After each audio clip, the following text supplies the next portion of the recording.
You know it's serious when the vinyls are rearranged. Tonight is the night of Miss AG, specifically for AG7. Hello, my favorite people. What are we doing tonight, right now? Oh my god, we are preparing for Eternal Sunshine. Sunshine. Ariana Grande's 7th studio album is dropping tonight. The last video I did about Ariana Grande was reacting to some of the more, the title tracks that she released, and since then she's released every single title for the album. And I feel like by examining the titles for songs, you get a better view of what the album is going to sound like. Obviously, we get to kind of judge and like make predictions based off of yes and, but I feel like when you evaluate the titles of the songs too, that helps you get a broader picture. Now, a lot of you were commenting that there are people that have already heard the album and they're saying it's one of her best lyrically written albums that she's ever released. Sweetener, Dangerous Woman. You're telling me this album is about to beat those? Oh, I'm sad. I'm scared, but I'm sad. So, hello my favorite people, let's get right into it. What are we doing tonight? Like I said, we're checking out all of the title tracks, the track list for Eternal Sunshine, Miss Ariana Grande's 7th studio album. You guys don't even know, like, I feel like this is just going to be such a dopamine rush. I feel like Eternal Sunshine is just going to seriously be Eternal Sunshine, but like internally. Why am I blurry? Okay, we gotta fix that. But I feel like this album is literally just meant to like up your spirits and make you reevaluate what you want in life and put into perspective things that are important. Your eternal sunshine, internal sunshine, if you will. But anyways, enough jibber jabber. Let's get right into these title tracks. So as you can see, you have the countdown going. Seriously, what's going on? Am I always this blurry? Let me know. What the fuck?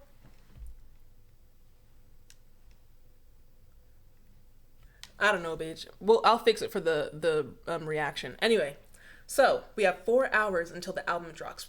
Pre-saved already, absolutely. The intro, she tends to do this a lot with the very first song on the album. Hold on, this is getting on my nerves. Hold on. Okay, I hope that's better. Anyways, let's get back into it. So the first song on the album is called Intro. In total, there are 13 tracks, which is on theme for Ariana Grande. But I feel like she's done this in the past too, where the first intro song is just like some random ass word. But the thing about it, it may be a random word, but it's always like heavenly sounding. I expect intro, end of the world. Yeah, she's about to make us feel like it's the end of the world with those powerful vocals. Whistle notes, crazy runs, vibrato. She's just going to be doing magic with her voice, and that's what I suspect for intro, end of the world. And the fact that it's only 1 minute and 32 seconds, best believe she'll be busting her bussy the entire 1 minute and 30 seconds. Like, she's going to have to make an impact as the opener for the album. She's going to set the tone with the song, mark my words. Track 2, Bye. Hold on, y'all can't even see it for real. What? This is what I was saying. And yes, I have been listening to Little Mix lately. Reminiscing, sorry. But track 2 being Bye is kind of crazy. 2 songs into the album and we're talking about Bye?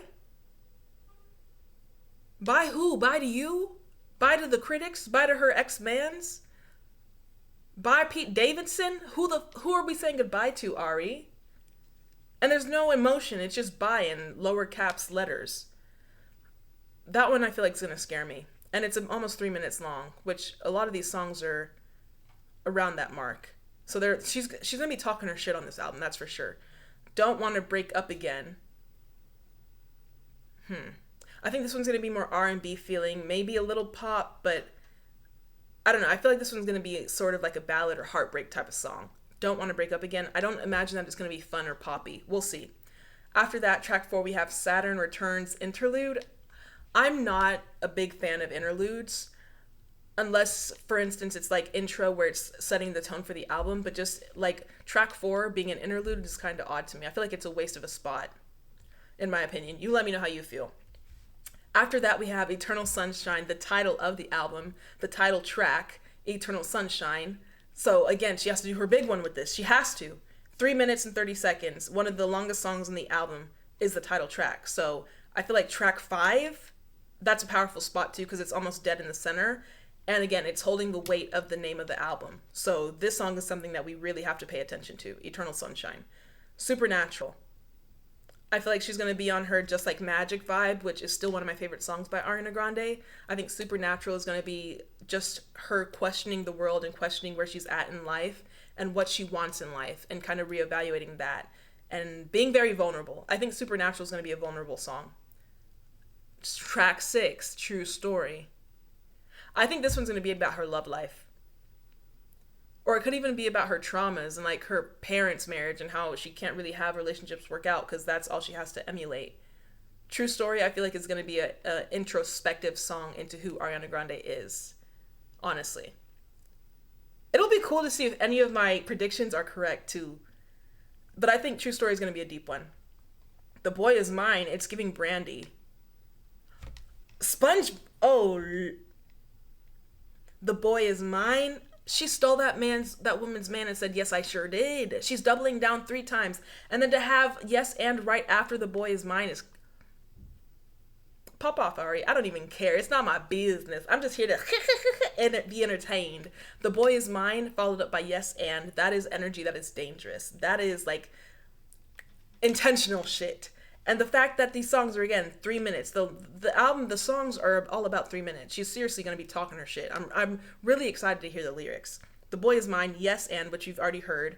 And then 10, We Can't Be Friends. Wait for Your Love.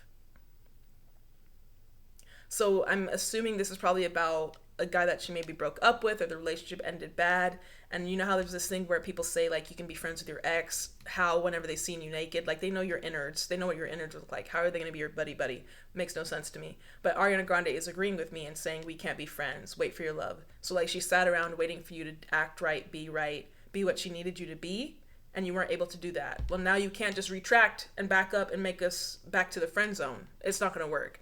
So track 10, I feel like she's going to be talking her shit, and it's going to be a very, like, powerful song that we can all, like, feel and relate to. I'm excited to hear track 10. Track 11, I Wish I Hated You. Are we bad bitches or are we sad bitches? I can't decide. I Wish I Hated You. That's going to be a heartbreak song. How you're not over them, how we can't be friends and I'm sad about it, how I've had to wait for your love and I'm sad about it because it's all I wanted. I Wish I Hated You. And again, with the no caps.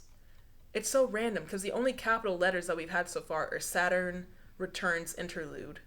The fuck? I don't know. I feel like this is going to be such an emotional album. And then 12, we have Imperfect for... Oh, God. The second half of the album's going to wreck me. The realization that we can't be together, we can't even be friends, and then I Wish I Hated You, like, we're not together anymore, and it's painful, to now imperfect for you, like, am I the problem? Was I what caused the breakup? Was I not good enough? This second half of the album is dangerous. And how do we kick it off with yes and The Boy Is Mine? We go from bad bitchery to depressed bitchery. It's crazy. And then the last song on the album to close it off, featuring Nona, her grandma. The only feature on the album, and that Mariah Carey shit doesn't count. The only feature on the album is with her grandma. And it's to end the album. The song, track 13, is called Ordinary Things. Oh my God. No, I'm serious. I think this album is going to be very emotional, spiritual, enlightening. From things like Saturn, she's talking about the planets, Supernatural, and now Ordinary Things. This is going to be seriously a deep, deep, deep, like, self-evaluating album. And I cannot wait to hear it. Featuring Nona. Her grandma being the only feature, and it's on the last song, which is like to close out the story. The first song, the middle songs, and the ending songs, I feel like are some big placeholders because they tell the story of what the album's supposed to be about. Oh, I'm scared. Okay, we literally have 3.5 hours until the album drops. I will be sat here, if I can stay awake. I'm trying to. I'm going to be chugging some energy drinks to stay awake. But I will see you once the album drops, hopefully, with my reaction. Thank you for being here. Love you. If you made it this far into the video, comment Favour, you are my eternal sunshine, and I will know you watched until the end. And don't worry, I'll get this blurriness figured out before the reaction starts. Don't worry. Anyways, babe, I'll see you later. Bye.